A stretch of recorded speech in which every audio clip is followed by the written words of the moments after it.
Dear learners, welcome to my another video. In this video, I will discuss a grammatical topics. This topic is changing sentence.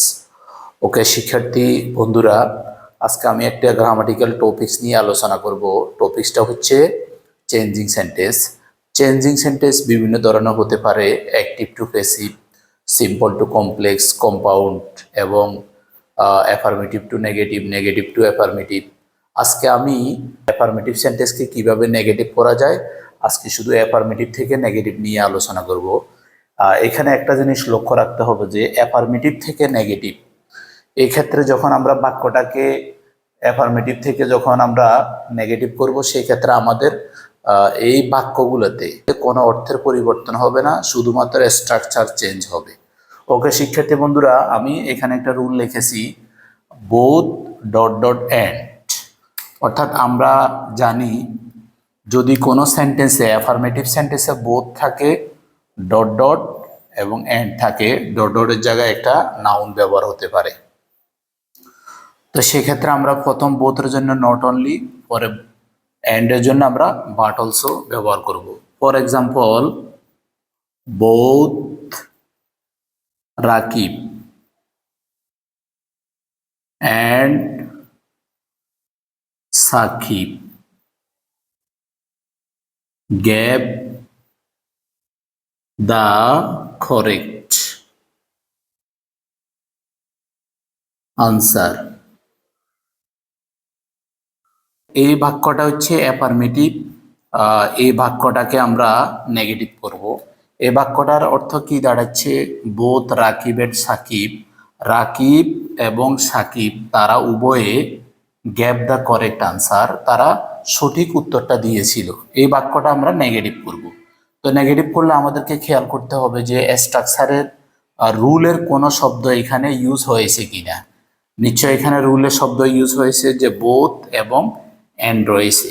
তাহলে আমাদের স্ট্রাকচারে বলা আছে যদি কোনো সেন্টেন্সে বোথ থাকে এবং অ্যান্ড থাকে, প্রথম বোথের জন্য আমাদেরকে ব্যবহার করতে হবে নট অনলি। তাহলে আমরা এখানে ব্যবহার করলাম নট অনলি। নট অনলির পরে ডট ডটের জায়গায় এখানে নাউন রাকিব ব্যবহার হবে, নট অনলি রাকিব। এবার এখানে আছে অ্যান্ড, অ্যান্ডের জন্য ব্যবহার করব but also, but also. Not only Rakib but also Sakib gave the correct answer. Negative করলে অর্থটা কি দাঁড়াচ্ছে, নট অনলি রাকিব, শুধু রাকিব নয়, বাট অলসো সাকিব, সাকিবও গ্যাভ দ্য কারেক্ট আনসার, সঠিক উত্তর দিয়েছিল। এবার আমরা রুল 2 নিয়ে আলোচনা করব। রুল 2তে অর্থাৎ অ্যাফার্মেটিভ সেন্টেন্সে টু ডট ডট টু থাকলে প্রথম টু এর জন্য আমরা সো ব্যবহার করব, পরে টু এর জন্য আমরা দ্যাট ব্যবহার করব। দ্যাট এর পরে সাবজেক্ট, সাবজেক্টের পরে can not plus B. That এর পর অংশ একটা নেগেটিভ সেন্টেন্স হবে। For example, the old man, the old man is too weak to walk. এই বাক্যের মিনিংটা হচ্ছে বৃদ্ধ লোকটি এত দুর্বল যে টু ওয়াক হাঁটতে পারে না। টু ডট ডট টু এর বাংলা মিনিংটা হচ্ছে টু মানি এত যে, টু মানি এত যে, আর টু এটা নেগেটিভ অর্থ প্রদান করবে।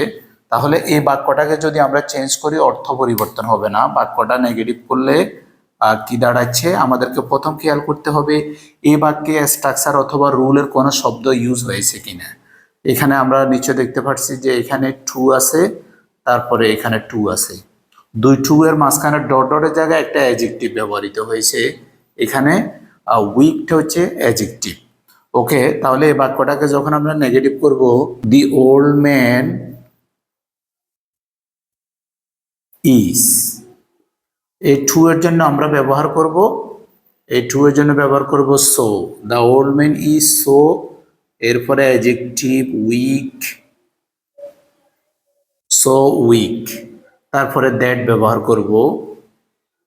দ্যাট এর পরে যে বাক্যটাকে নেগেটিভ করব, এখানে সাবজেক্ট, এখানে সাবজেক্টটা কোনটা হবে? এখানে সাবজেক্ট হবে এই বাক্যের প্রথম অংশে যে সাবজেক্টটা ব্যবহৃত হয়েছে এই সাবজেক্ট যদি নাউন হয় তাহলে প্রোনাউন হবে, আর প্রোনাউন ব্যবহার হলে প্রোনাউনটা থেকে যাবে।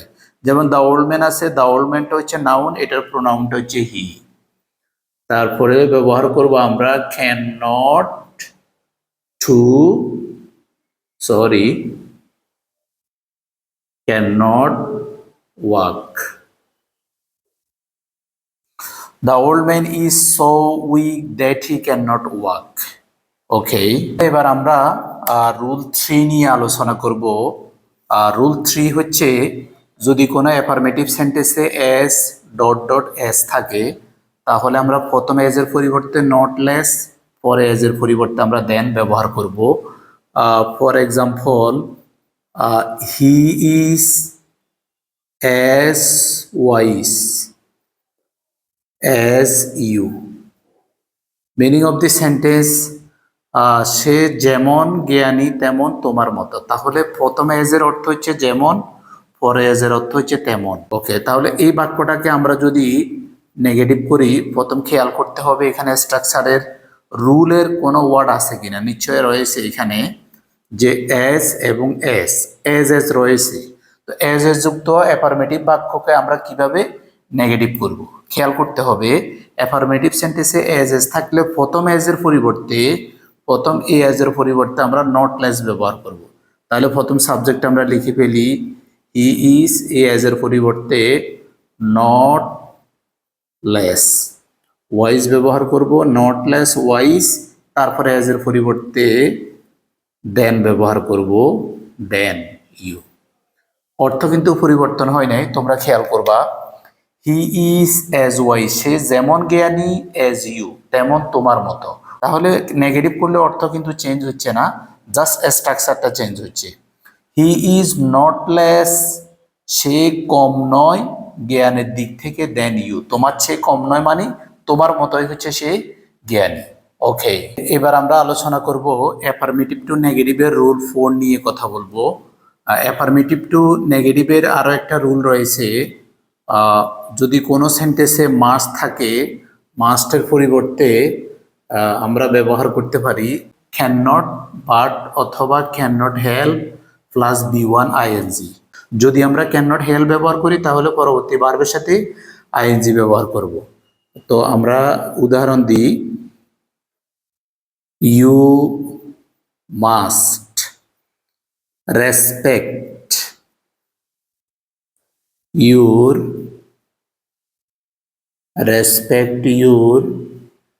টিচার্স। দেখো এই বাক্যটাতে মাস্ট রয়েছে, এখানে আমাদের রুলসে বলা আছে must. You must respect your teacher, তোমাকে অবশ্যই তোমার শিক্ষকদের সম্মান করতে হবে। এই বাক্যটাকে আমরা নেগেটিভ করব। নেগেটিভ করলে মাস্টের পরিবর্তে ক্যান নট, বাট এবং ক্যান নট হেল্প প্লাস বি1 প্লাস আইএনজি। তাহলে এই বাক্যটাকে আমরা যখন নেগেটিভ করব তাহলে লিখব ইউ মাস্টের পরিবর্তে, এখানে মাস্ট রয়েছে, মাস্টের পরিবর্তে can not but, can not but, বাকি অংশ আর কোনো চেঞ্জ হবে না, রেসপেক্ট ইউর টিচার্স। ওকে, অর্থ কিন্তু পরিবর্তন হয় নাই, জাস্ট স্ট্রাকচার পরিবর্তন হয়েছে। অথবা দিয়ে যে আনসারটা হবে ক্যান নট হেল্প দিয়ে যখন আমরা লিখব ইউ ক্যান নট হেল্প, তো ক্যান নট হেল্প ব্যবহার করলাম। এরপরে রেসপেক্ট যে ভার্বটা রয়েছে এটার সাথে আইএনজি ব্যবহার করব, রেসপেক্টিং, রেসপেক্ট হয়ে যাবে respecting your teacher, your teachers. Okay শিক্ষার্থী বন্ধুরা, অ্যাফার্মেটিভ টু নেগেটিভের আমাদের রুল 5, রুল 5-এ বলা আছে যদি কোনো অ্যাফার্মেটিভ সেন্টেন্সে অনলি অথবা অ্যালোন থাকে তাহলে সেক্ষেত্রে আমরা এই চারটি আমরা ব্যবহার করতে পারি, none but, nothing but, not more than, not less than. Okay, আমরা এক্সাম্পলে চলে যাব তাহলে বিস্তারিত লিখতে পারবো। Only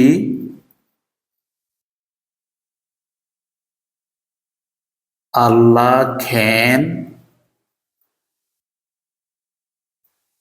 help us. ওকে, এই বাক্যে অ্যাফার্মেটিভের রুলস অনুযায়ী অনলি ব্যবহৃত হয়েছে। তাহলে অনলি এর পরিবর্তে এখানে চারটা জিনিস আছে, none but, nothing but, not more than এবং নট লেস দেন। কিন্তু এখন আমরা কি ব্যবহার করব? এখানে অনলি এর পরে আল্লাহ রয়েছে, এখানে আমাদেরকে খেয়াল করতে হবে কখন আমাদেরকে নান বাট ব্যবহার করতে হবে, যদি অনলি বা অ্যালোনের পরে ব্যক্তি বোঝায়। কখন আমাদেরকে নাথিং বাট ব্যবহার করতে হবে, যদি অনলি বা অ্যালোনের পরে বস্তু বোঝায়। আর যদি অনলি বা অ্যালোনের পরে সংখ্যা বুঝে তাহলে নট মোর দেন অথবা নট লেস দেন দুটো যে কোনো একটা আমরা ব্যবহার করতে পারি। তাহলে এখানে অনলি এর পরে আল্লাহ ব্যবহৃত হয়েছে, আল্লাহটা হচ্ছে এখানে ব্যক্তিবাচক, তাহলে এখানে হবে নান বাট। আনসার হবে none but, none but Allah can help us. Okay, another example. The child likes only sweet. এখানে বলা আছে the child likes only sweet. এখানে রুলসে আমাদের অনলি বা অ্যালোনের মাঝে অনলি রয়েছে।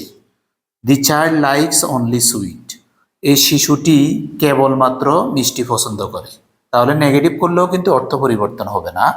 এখন আমাদেরকে খেয়াল করতে হবে এই অ্যাফার্মেটিভ বাক্যতে অনলি ব্যবহৃত হয়েছে, অনলির পরে কি ব্যক্তি, বস্তু না সংখ্যা। নিশ্চয় আমরা এখানে বুঝতে পারছি যে অনলির পরে সুইট শব্দ রয়েছে, এই সুইট শব্দটা বস্তু হিসেবে ব্যবহৃত হয়েছে। তাহলে আমরা অনলি এই শব্দটার পরিবর্তে নাথিং বাট ব্যবহার করব। তাহলে নেগেটিভ করলে আনসার হবে the child likes nothing but sweet. Okay, এবার আমরা সংখ্যা ব্যবহার হলে সেই ক্ষেত্রে আমরা কিভাবে নেগেটিভ করব। সংখ্যা ব্যবহার হলে নেগেটিভ হবে, প্রশ্নটা হচ্ছে মাই ব্রাদার ইজ অনলি 20। এই সেন্টেন্সের মাঝে অনলি এর পরে 20 ব্যবহৃত হয়েছে, তাহলে 20 ব্যক্তিও হবে না, বস্তুও হবে না এবং 20 হবে সংখ্যা। তো সংখ্যার ক্ষেত্রে সেখানে আমরা অনলি এর পরিবর্তে ব্যবহার করব not more than, not less than, দুটো যে কোনো একটা ব্যবহার করব আমরা। তাহলে বাক্যটা নেগেটিভ হবে মাই ব্রাদার ইজ নট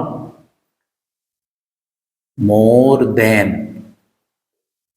20। অর্থ কি হচ্ছে, মাই ব্রাদার ইজ অনলি 20, আমার ভাইয়ের বয়স কেবল শুধুমাত্র 20 বছর। নেগেটিভ করলে অর্থ পরিবর্তন হবে না। My brother is not more than 20, আমার ভাইয়ের বয়স 20 বছরের বেশি নয়। 20 বছরের বেশি নয় মানে হচ্ছে 20 বছর। আর আমরা যখন নট লেস দেন ব্যবহার করব তখন এই জায়গায় যখন আমরা নট লেস দেন, তাহলে মিনিংটা হবে my brother is not less দেন 20, আমার ভাইয়ের বয়স 20 বছরের কম নয় মানে হচ্ছে 20, 20 বছরের বেশি নয় মানে হচ্ছে 20। এবার আমরা অ্যাফার্মেটিভ টু নেগেটিভের রুল 5 নিয়ে আলোচনা করব। অ্যাফার্মেটিভ সেন্টেন্সে যদি অলওয়েজ থাকে, অলওয়েজের পরিবর্তে নেভার দিয়ে আমরা বাক্যটাকে নেগেটিভ করব। For example, I always agree